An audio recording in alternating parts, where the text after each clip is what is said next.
Good morning, good afternoon, and good evening, wherever you are on this beautiful planet. My name is Katana Malinowski, and I am the host of Transformational Art with Katana, making the unmanageable manageable. Welcome. Today, I have with me the wonderful Sandra Bellamy, asexual author, speaker, coach, and chat show host. Hi, How are you doing today? I'm happy to be here. Yeah, I really love spreading awareness of asexuality. So we're looking forward to this interview. Oh, I am so excited to have you here with me today. This is a wonderful opportunity for me and my listeners. So thank you so much for being here. This is all about transformation.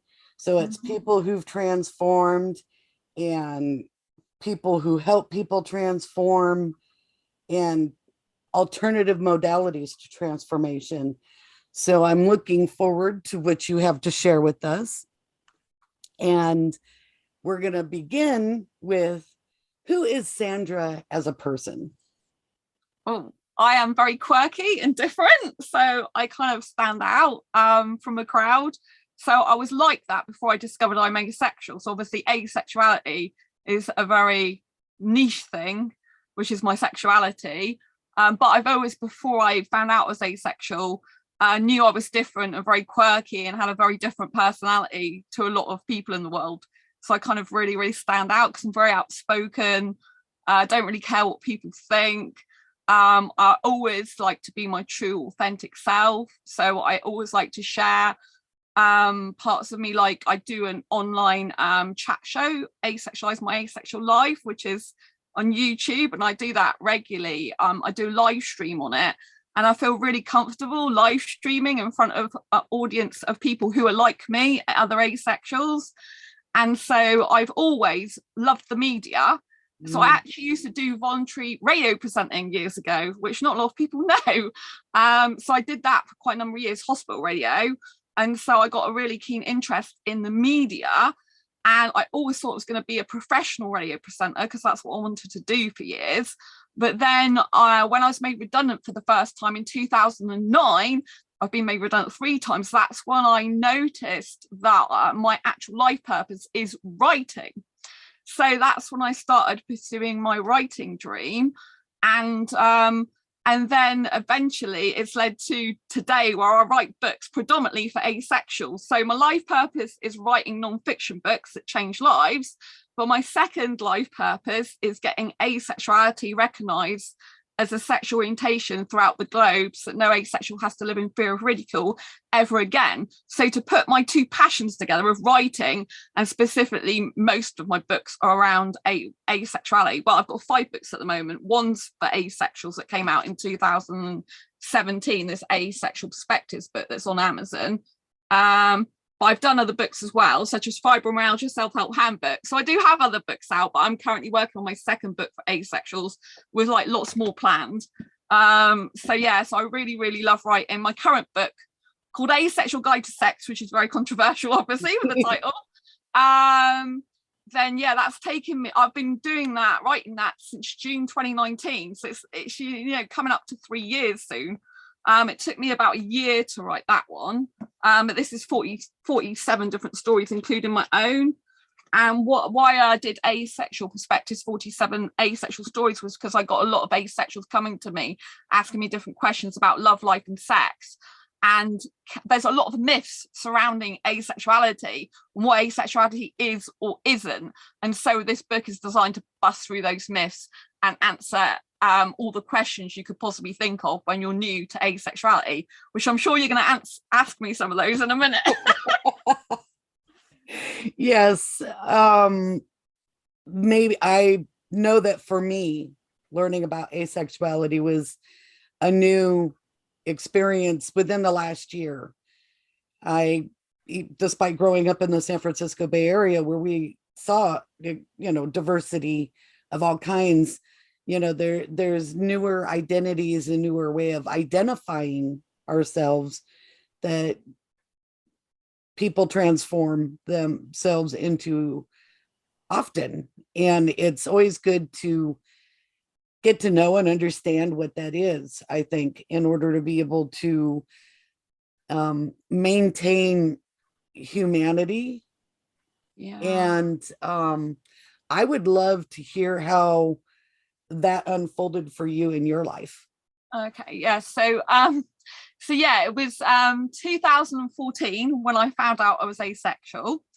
But I realised now that I've always been asexual and didn't realise it, because there's lots of signs that I was always asexual looking back in my past relationships with guys. I had my first boyfriend, I was 6 years old as well. So that was quite interesting. So if we go to 2014, I went to this counsellor because basically I was really, really worried that I loved kissing, I loved holding hands, but I didn't want sex in a relationship. And the whole world seems to be like, oh, you know, you have to have sex in order to have a relationship. And I'm really, really romantic person. So I love all the kissing, cuddling, holding hands, all that type of thing. But I just couldn't bring myself to have sex anymore. So I have had sex in the past. I'm an asexual that has had sex. And an asexual person is someone who lacks sexual attraction. That's what it's based on. But at that time when I went to see the counsellor, I just told her that, you know, the situation, that I'm really worried because I want to have a relationship. I feel I can't anymore. I was about to give up because I'm like, you know, everyone seems to want sex. And I told her that I just love kissing, holding hands, but I don't like the sex. And it was horrendous. It was really, really bad for me because she said to me that I would have to have sex in order to keep a good guy. And I was like really, really horrified. Exactly. Because to me, that's like a license for rape. Because if I'm a person who doesn't want sex, and she's saying the only way I can get love in a relationship from a guy is with sex, to me, that's like I've got to let him do stuff to my body that I don't want to do just in order to get love. And I think that's a really dreadful message to send to people. Yes. It's basically saying you're unworthy of love unless you have sex, you know? And so I was really distraught when I heard this, and it was the worst thing I could possibly have heard, because I went to her for some help, not to be told the worst thing possible, like you've got to do what you don't want to do, otherwise basically you can't have a relationship. And I don't feel any guy would be good if they were going to do that to me if it's not something I want, you know? And I just think it's horrible. So anyway, that's when I went home, though, because this is part of the transformation. When I went home and Googled, I love kissing, but not sex. And then that's when I came across Asexuality and asexuality.org, which is the biggest online forum for asexuals. And you can read some of the forum threads without actually registering as a member straight away, because some of them are public. And so I was reading some of the forum threads and I'm like, wow, these people, you know, well, at least some of them didn't want sex in a relationship. They were like me. They wanted a relationship without sex, but still romance and kissing. And I'm like, oh my God, like I didn't believe that there was people like me, because I literally thought I was the only one in the whole world, planet and universe that didn't want sex in a relationship, but still love romance and kissing. And when I began to see all these people, I'm like, oh my God, it was quite exciting. But it was like, why didn't I know this before? And there is this scenario, but I have got a blog that I started in 2010, which is quirkybooks.wordpress.com. It actually, this is published in my own imprint called Quirky Books. So I started my Quirky Books blog in 2010 and got the imprint in 2017. And when I started that blog, there was actually a guy who used to do like a sexual education blog. And he mentioned to me years ago that, oh, you might be asexual. And I didn't even Google the word. I hated the word because I thought it's got sexual in the word. And it really put me off. And I'm like, oh, no, you know, I didn't like the word. I just didn't bother Googling. I said, well, I just love kissing. And I don't see there's a problem with that, you know. I just love kissing in a relationship. I just really want the kissing. And you know, I didn't see a problem with that. So I didn't see why I'd be anything other than I was. Just I was not after the sex. And so that basically then that ended, and I didn't even think about it till years later when I didn't even think about it at all. You know, it's only I remembered that guy saying it to me after I'd found out through Google that asexuality was a thing and what it was. And I went back and told the counsellor, But you know, I told her at that point, I think I'm asexual because I've read about it. And she implied, I think, that she would look it up, or I asked her to look it up, I think. And then like the next session, she's like, oh no, we're not allowed to look it up on a computer in here. Yeah. And then I said, well, you could have looked it up at home. She clearly wasn't interested in me. It was really, really horrible, you know, and I felt really uncomfortable. So she said about ending the sessions. I mean, in a way, I should have said that, but I was like, oh my God, I've just found this thing out about myself. I kind of like needed some navigation on it and some support, and I wasn't getting anything from her. And I didn't know, because I just started the counselling, but I've only been there about 3 weeks, I think, like 3 times. And if that, and then you know, to be told, like, you know, because I told her I was upset about what happened, but I didn't quite end it there. I said, you know, I want to think about ending it, because it was like a big change for me. Everything was going on at once. It's like I just started counselling, found this out about myself. She didn't seem to want to help me. She's saying this other stuff, like you've got to have sex in order to keep a good guy. And my head was just like, oh my God, what do I do? So anyway, I did phone up and say to her that I wasn't coming back. And months later, I saw her in the street, and she looked at me, and I just looked at her dead in the eyes, as much to say, you should not have been saying that to me. It's really unprofessional.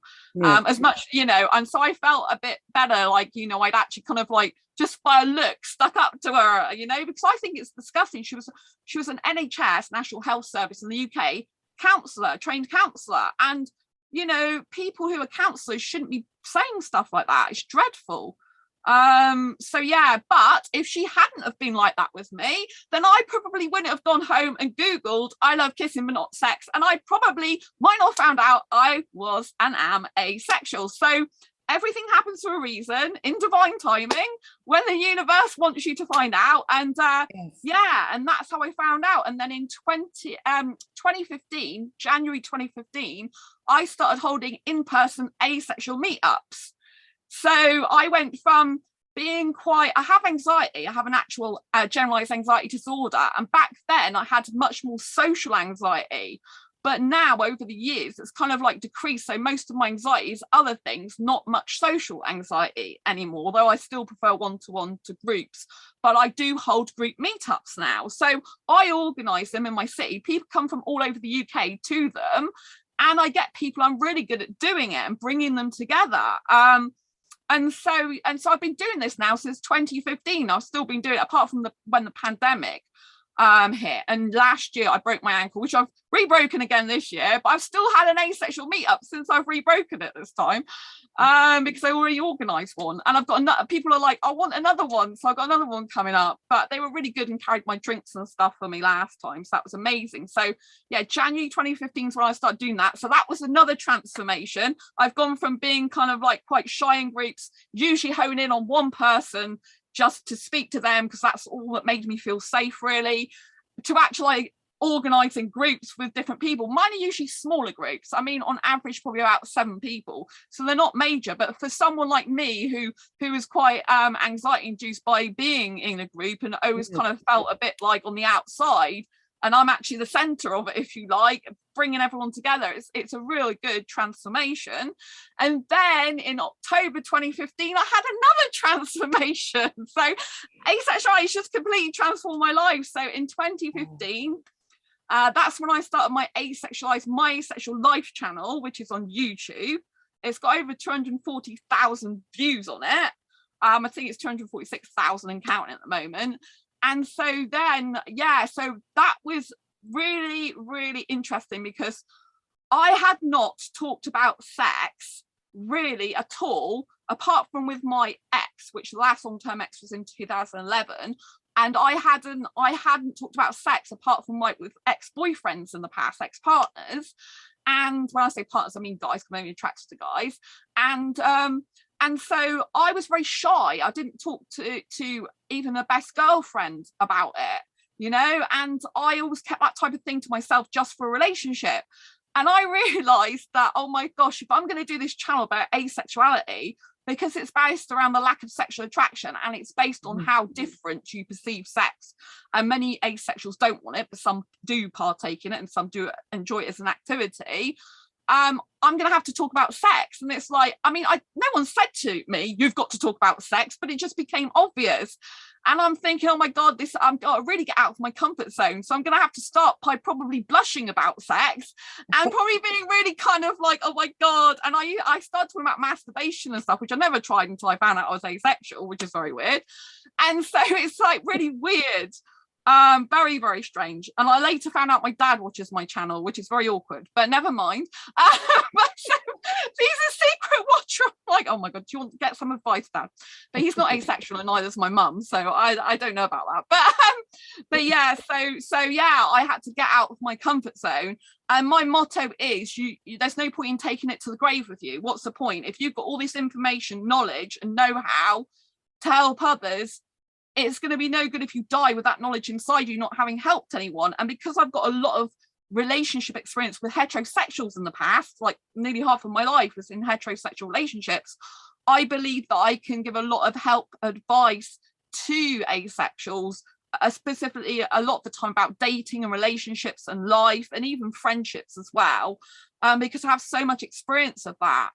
And asexuality is quite well known in the LGBT plus community because it's part of the acronym. So LGBT plus QIA, the actual A stands for asexual, and there's debate about it standing for other things as well, such as agender and aromanticism and other things as well. So but yeah, so it's quite well known there, and there's lots of activists in that.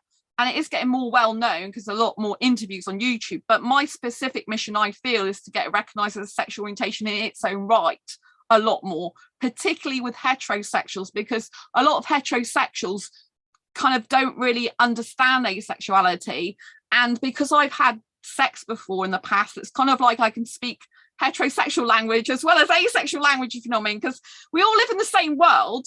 But me having experienced like long-term relationships with heterosexual guys, particularly my last long-term ex, with having sex in different positions and all sorts, it's kind of really weird then me being now a sex repulsed asexual, because I can be myself and know I don't have to have sex.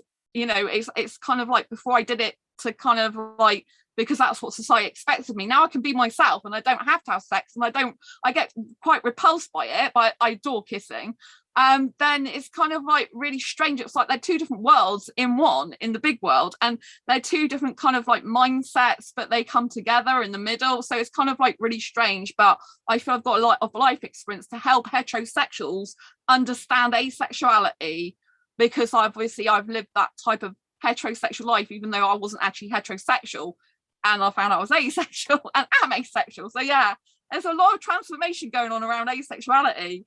And I was a speaker at the UK Asexuality conference in 2018. Wow. And for someone who's got anxiety, obviously being able to do that, it was a dream of mine to be a speaker. And, you know, it's kind of like, I always know that when the gain of doing something is greater than the pain, you'll do it. So obviously the gain of actually being a speaker was more important to me than any anxiety I felt. So yeah, I just keep doing more and more transformations, even writing books for asexuals and stuff like that. I just love it. So, and designing merchandise, that's another thing. I never thought I could design a t-shirt in my life, and I sell asexual merchandise on Redbubble and some on Amazon as well. So yeah, it's wow, transformed my life completely. Wow, that is a lot of transformation. And you brought up so many points that I definitely want to revisit a couple of them. And one of them is your experience with the therapist. Because I want to touch on, not only did she diminish you as a person and your confusion, you know, and what you were asking for help and support. And it did seem as if there was a disconnect in providing that there was this is what I'm going to give you, rather than let me see how I can be of support to you. And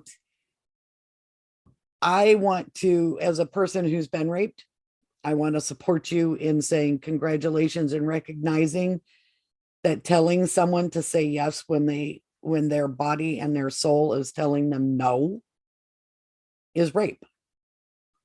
Because I often don't think, I think having been through a rape in in a relationship. So even though this person and I had had consensual sex in the past, when I said no and they took those privileges anyway, that's still rape. Yeah, I've had experiences. I haven't said yet, but yeah, I've had experiences. And But I just wanted to acknowledge that by telling someone to do that, that's what yeah, that same experience is, that, oh, yeah. well, you're not going to be loved without this experience, which is, pardon my expression, but that's bullshit. Yeah, exactly. Thoroughly, it is bullshit. And Mm. I know that I'm going to have to, you know, put a little disclaimer out there for saying that, but I don't put any disclaimers on my channel. I just say what I think. All about being authentic. I just say, oh, excuse my language. I say, yeah, it's definitely authentic because I know people who have taken their life because of the lack of proper support. And to me, there's nothing more tragic. And it was simply because they were different. And that should never be, and it should never come to be. And I think that, there's a lot of parents that are confused because peer pressure doesn't end when you're a child. It doesn't end in your teen years. It continues on through our adult lives. There's all different forms of peer pressure, from socioeconomic to color to gender to all of the different things in between. If you like sports or if you don't like sports, and if you're strong or if you're weak, according to somebody's definition somewhere. So I just want to thank you for bringing that out, because I know that there are a lot of people out there that might be like, well, I have friends that identify this way, but then I have family that won't accept me, or friends that won't accept me. If I accept them, I'll just go on a brief tangent that happened to me. For example, when I was, before COVID, I was running for state senator in Nevada. wow. And, and I was having a conversation about healthcare.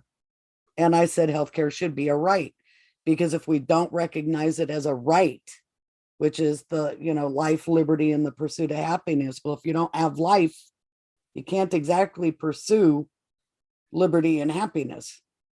Totally. So I see that until we embrace healthcare as a right, that we won't really move forward with a healthcare change. That's big in a short. And I had a gentleman come back and attack me verbally, of course, online, and said that that's ridiculous. And people with chronic conditions are at fault for their chronic conditions.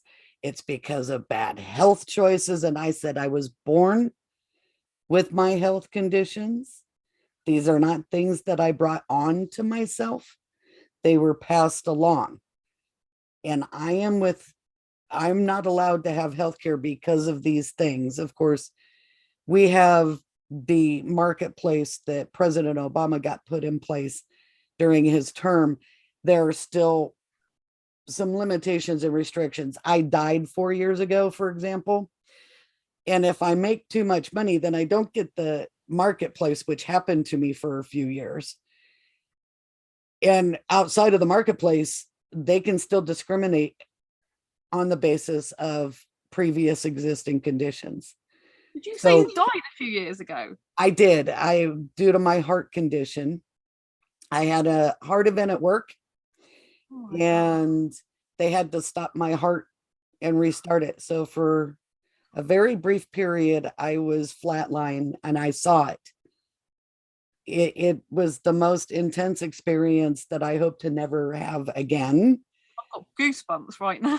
Thank you. And I need another heart procedure. That one didn't take. That they attempted to fix the situation. Unfortunately, my situation was worse than normal, and they weren't able to fix it. And within 2 months, the condition came back with a vengeance. So I have a recurring condition that I need another heart procedure. So I have to be very careful.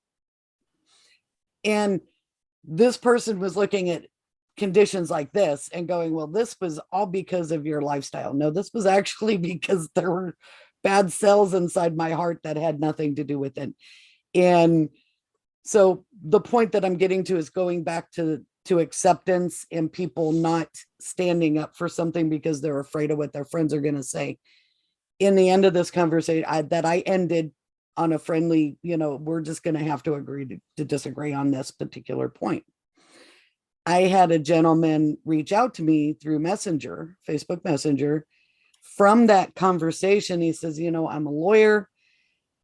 I'm a friend of this guy, but I happen to agree with you. But I'm reaching out to you here because I'm afraid of being chastised for supporting you in that conversation.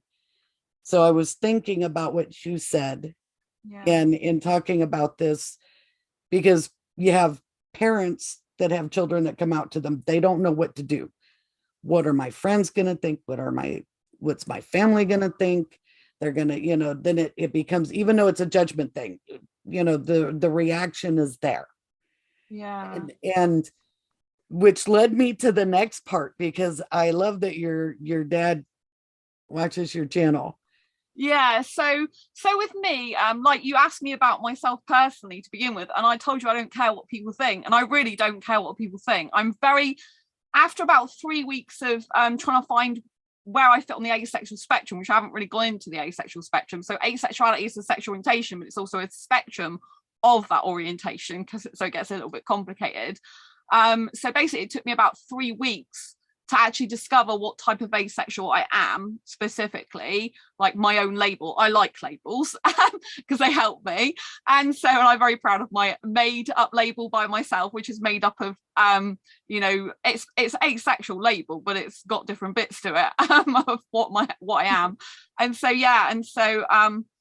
it took me about 3 weeks to come to terms with it. Now, the first person I told, who was coming back to with me from my job at the time, she wasn't good. Like when I told her about it, I said, I think I'm asexual. I was very weak at that point. I was very wishy-washy. I think I'm asexual. And of course that was like, oh, quick, get in there. And she was like, oh, but you're always talking about guys. And I'm like, yes, because I'm aesthetically and romantically attracted to them. I like to kiss them, but I don't want to have sex with them. And she was like, oh, come on, you just haven't met the right person yet. And this is something that asexuals get all the time. And so we were going back down the same way at home. She lived not far from me, but all the conversations about her disbelieving me and thinking because I'm always talking about guys that I just haven't found the right guy.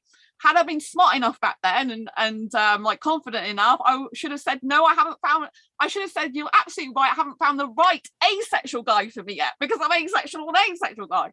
Like me. But yes, like I was very wishy-washy back then. So one of the things I tell my viewers is make sure, like, your number one rule of asexuality is it's non-negotiable. It's not, for someone else to negotiate your sexuality of asexuality.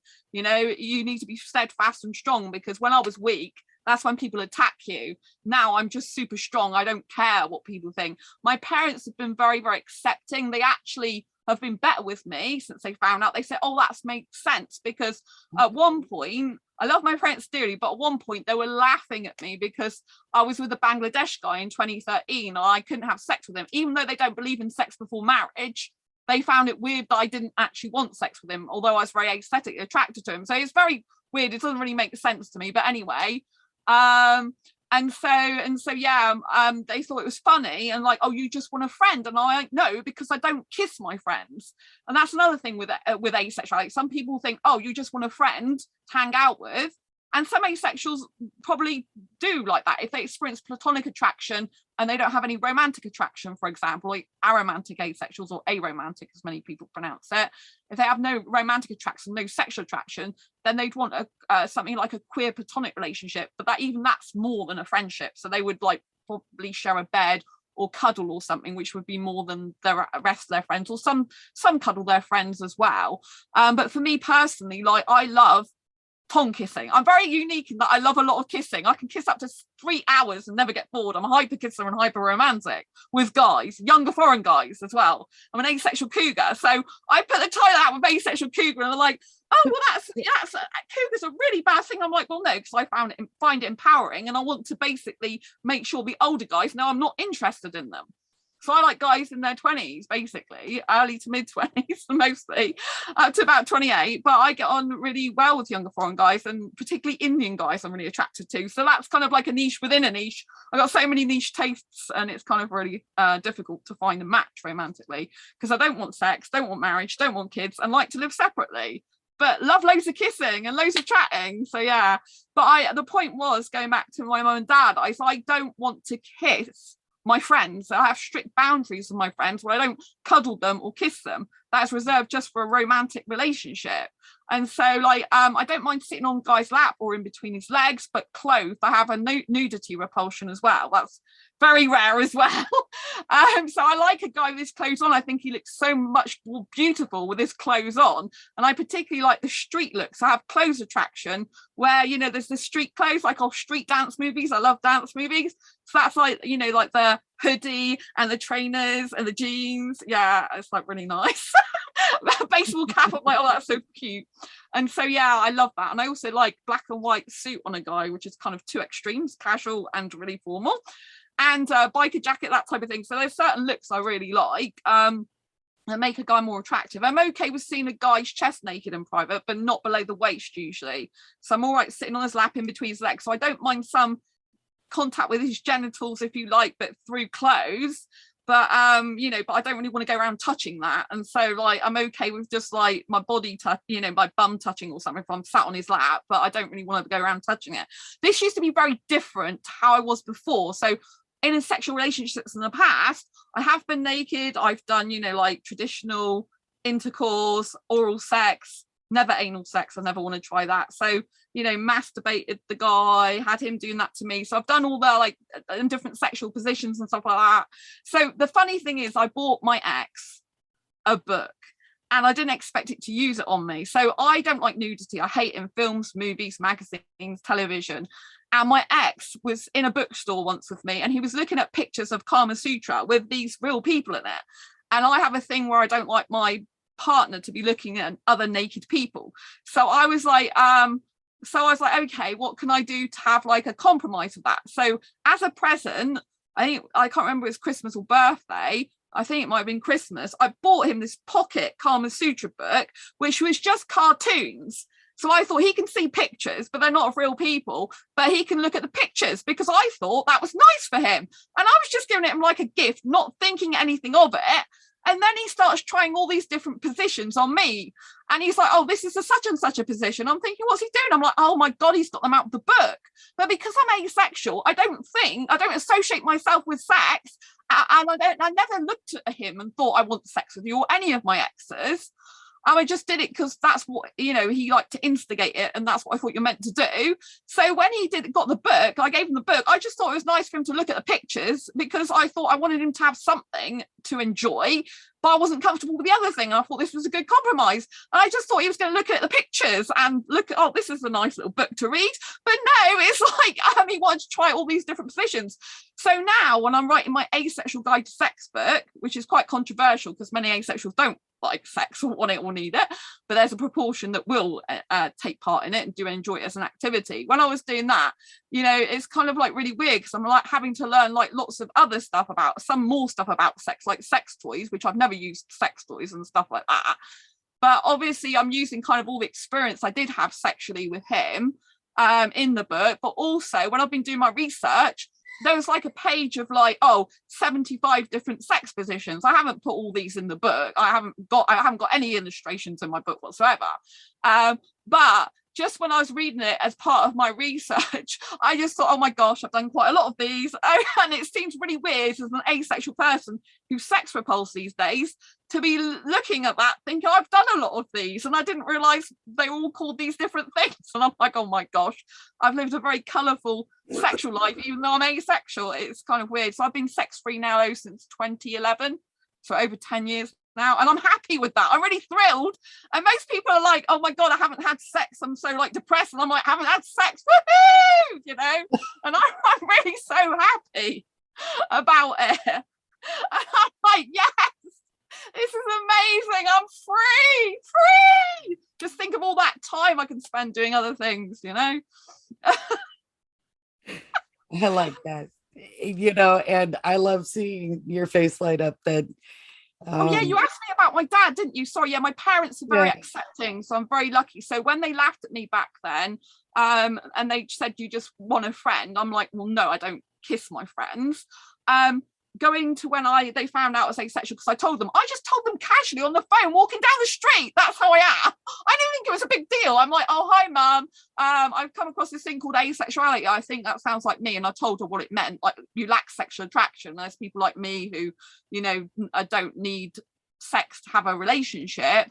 And then by this second conversation, because I phoned my mum and dad again, my dad's usually in the background listening as well, then she was like, oh, it sounds like you. So they must have Googled more about it and thought, well, that sounds like you. And since then, they've been really much more understanding, because they understand now why I don't like nudity. They thought it was an insecurity within myself, not that I was actually repulsed. And I'm like, no, I don't actually like the nude body, especially women's. Actually, I can't stand it, but I've trained myself to like my own now, so I'm really comfortable with my own body in the mirror. I've trained myself, so I really love my body now, probably more than the average person does actually. I got so used to it. I'm like, oh, you're gorgeous and sexy, girl, you're very hot. But yeah, I don't mind calling myself that or being called that, but I'm like, as long as no guy actually wants or expects me to have sex with him, well, he probably wants it, but you can't get it. So yeah, so my parents are really cool about it. In my ex job, all of the people I used to talk in the canteen about it all the time. The only person and people I had a problem with it was the woman I told you about when I first walked home that time. You know, when I first found out I was asexual, I walked home with her. And there was a gay guy as well that was friends with her and friends with me, and he was really bad for a whole year. They couldn't accept it. And that's quite interesting, because asexuality is on the LGBT plus spectrum, and he's in a minority sexual orientation, but it really affected our friendship because he just couldn't understand why someone didn't want sex. And he's a hypersexual. I mean, he's always in the canteen talking about sex. So I decided to start talking about asexuality and the fact to hold asexual meetups. And basically how I did it is, for a whole year I just kept talking about asexuality and everything I was doing to help asexuals. And so it was basically, you know, I know who I am and I'm definite about that, and I'm not going to change for you. You know, if you don't like it, that's it. So for me, most of the time I've got quite good feedback. Sometimes on my channel I get some horrible trolls who say some nasty things, but I just block most of them usually. I don't, you know, for me it's like, yeah, block button. You know, it's like, if you wouldn't have this person come into your home, you just say, here's the door, why should you put up with it online? So I just block these people and that's it.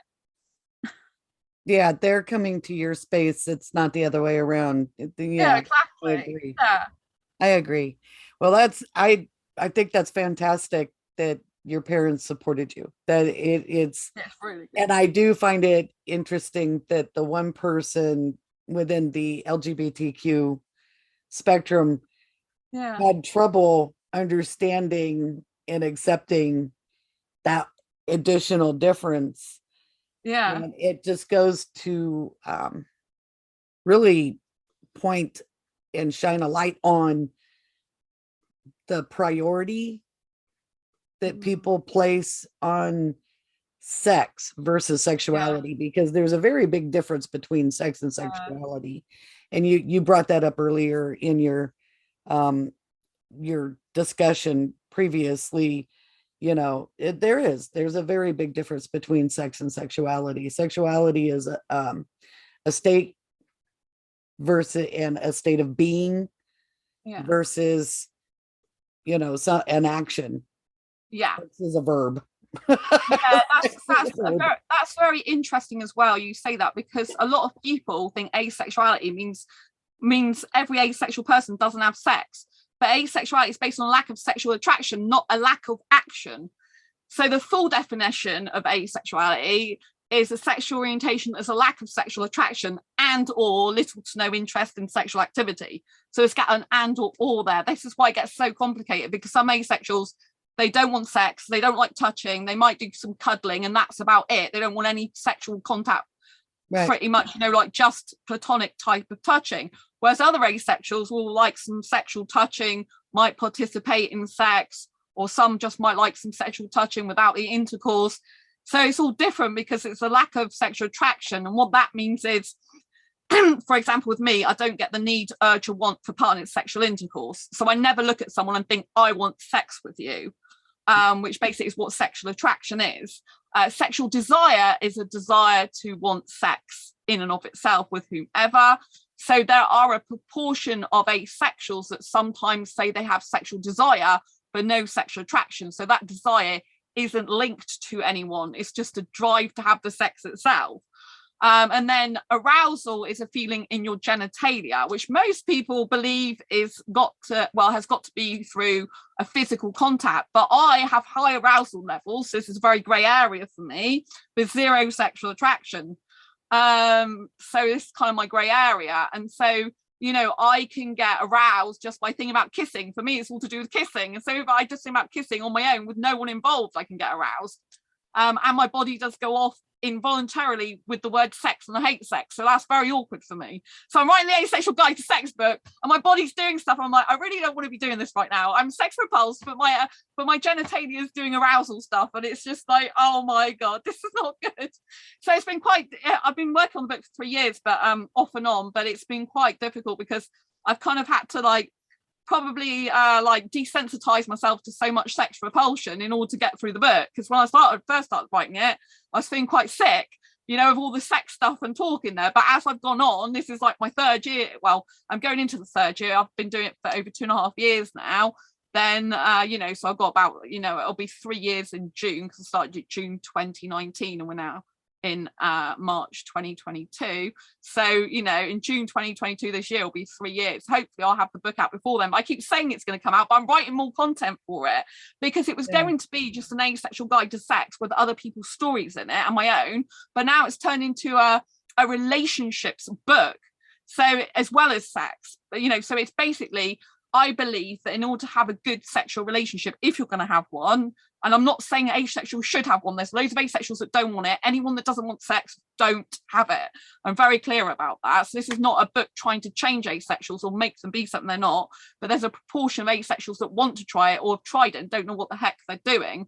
And so this is why I wrote the book, to kind of help them. And I believe that if you're going to have sex, you should do it as part of a very loving, trusting, caring, committed relationship, ideally, so that there's a lot of safety that's going to be much more easier to obtain, because obviously sex is a very, your most vulnerable physical thing. And I believe now with this book, I've got to write a lot of relationship stuff in there to help people get a very healthy relationship, or realize when they're in an abusive relationship before they have the sex. Because when I was 16, I was pressurized into having sex for the first time ever, and I did give in because I lacked love back then.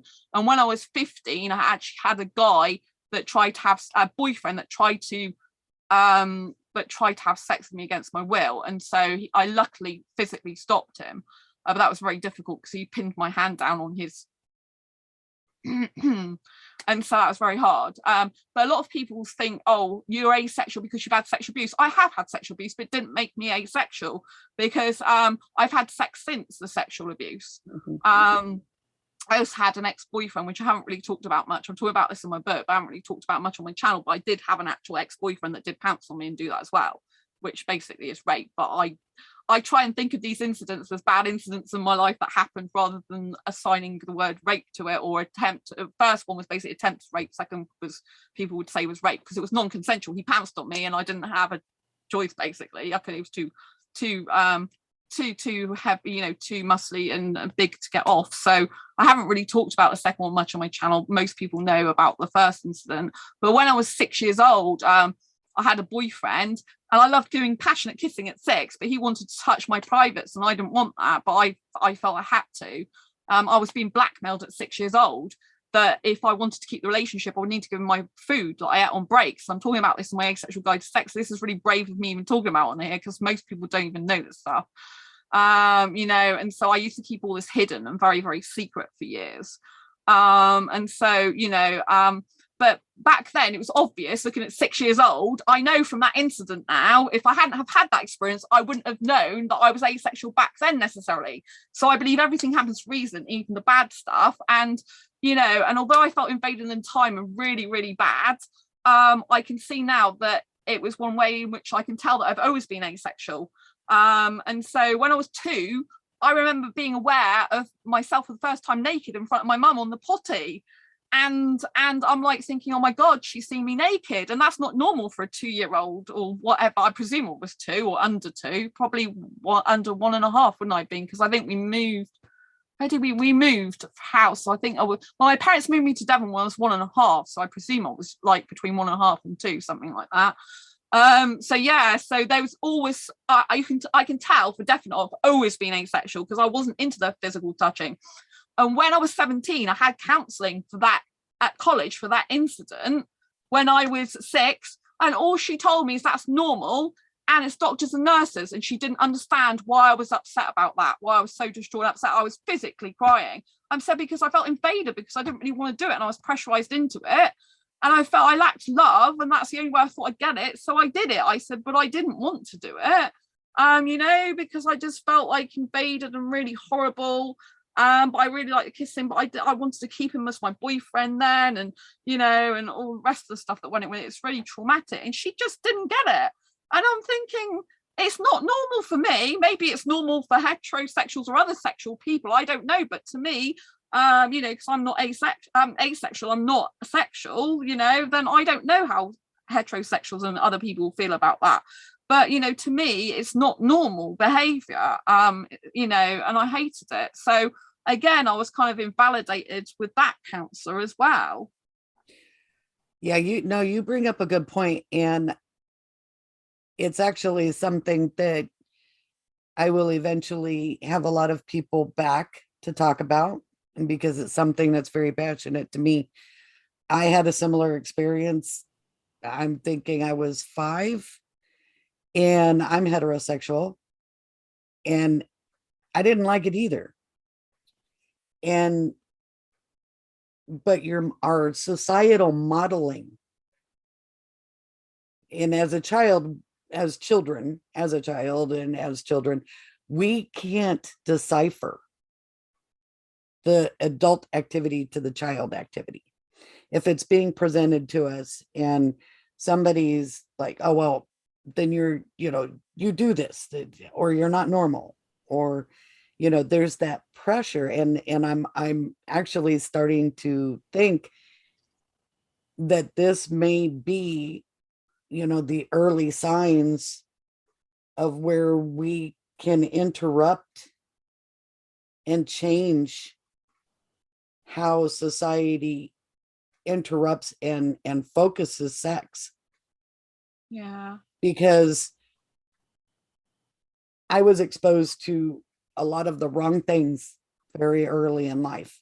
And I know that I'm not the only one. There's, you know, as you're talking about this and you're, you know, across the world from me, so many people have this experience. And I know I've spent a lot of time figuring out, why have women always been in this role of the subservient role on sexuality and sex? Because for the longest time, and without education, I would have never been able to separate sexuality and sex. It was always just lumped into one thing. One is one part, and it's not. And I can see, I just had this light bulb go off. That's like, oh my gosh, that conditioning starts so early in our lives. Yeah, exactly. This is what I talk about in my Asexual Guide to Sex book that's coming out. It's all about conditioning. We're all conditioned to believe that you have to usually have a heterosexual relationship. That's the only relationship that's valid, and that sex and love go together. When they don't, they're two separate things, you know, completely different things that are separate, that some people choose to put together and, you know, have together, intertwine, and others don't.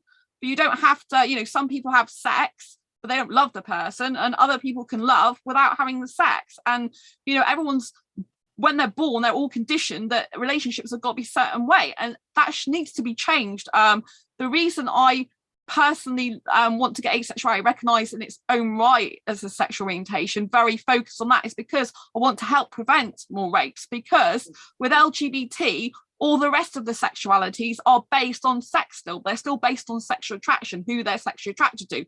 Just it's not the norm, you know. It's like you know, the same gender or multiple genders or two genders.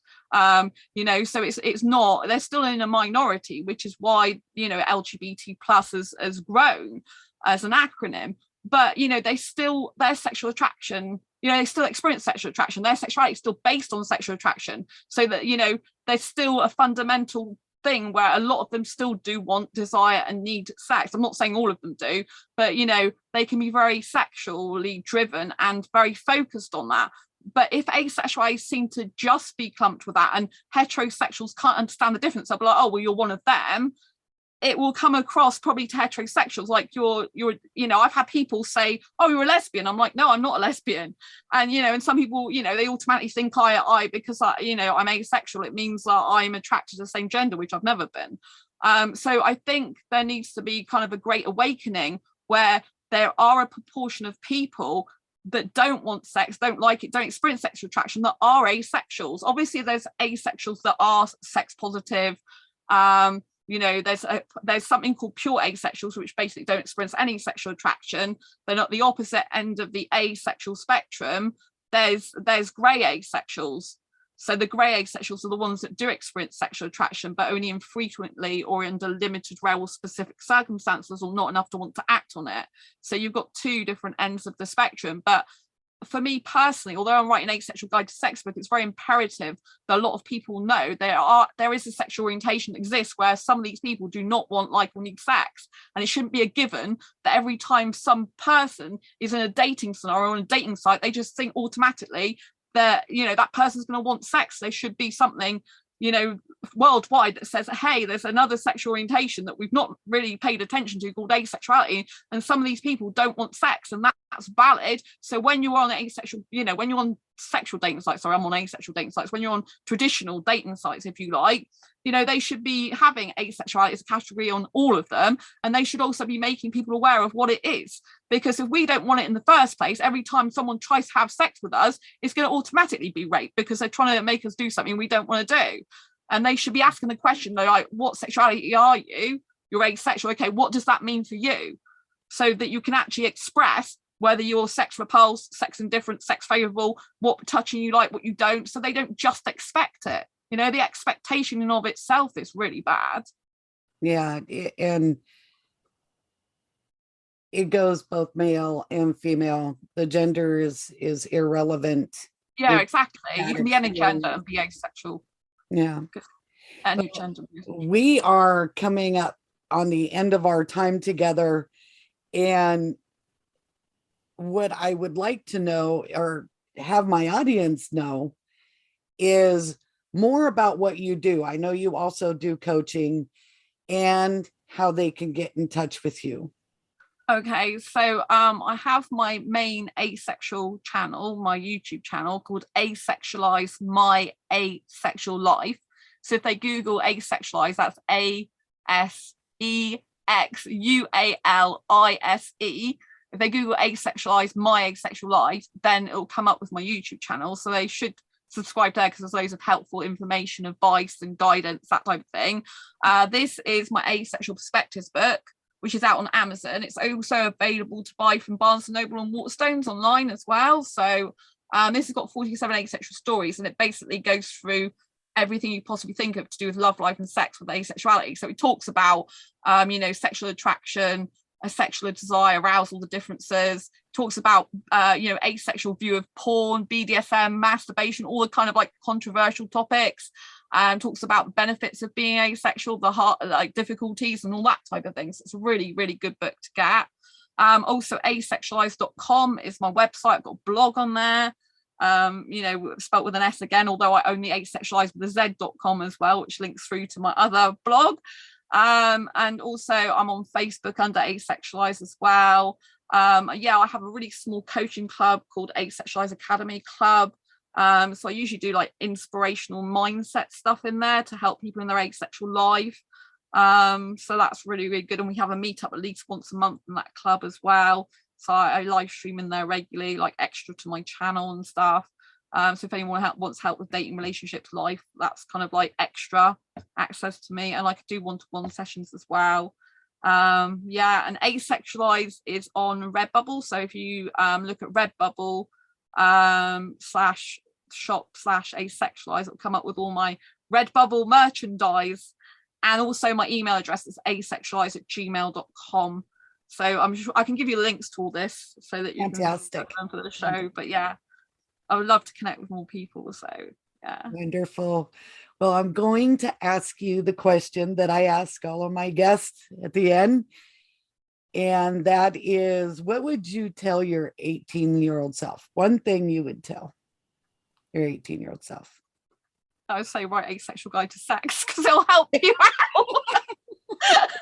I would have told that to my 16-year-old self, because the Asexual Guide to Sex is a book I wished I had when I was 16 years old, when I was pressurized into having sex for the first time ever. Because had I had the Asexual Guide to Sex book, I would have known that this guy was pressurizing me. It's wrong of him to do that.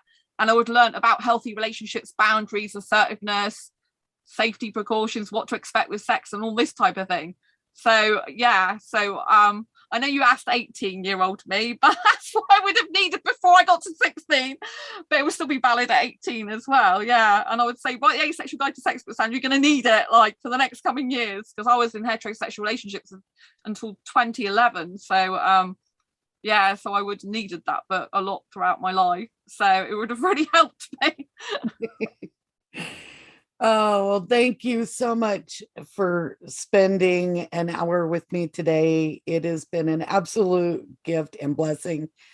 And I look forward to more conversations, because I definitely, I have my own explorations about just so many different things that I want to expand upon with transformation. And I definitely think that you would bring a whole nother dynamic that could really just blow that out of the water. And I really appreciate, again, that you've been here with me today and shared your transformation and the gift of transformation that you have for others with the listeners. So thank you. Oh, thank you so much. I really enjoyed being here. Thank you. I wish you a beautiful rest of your day and a beautiful rest of your week. Thank you so much. I'd love to see you again and be here again one day. It's been lovely. Thank you. Thank you for listening to this week's episode of Transformational Art with Katana. If you enjoyed the show, please click the like button and share the link to this podcast with your family and friends. To connect with me personally, please send an email to transformationalartwithkatana@gmail.com. Have a beautiful day.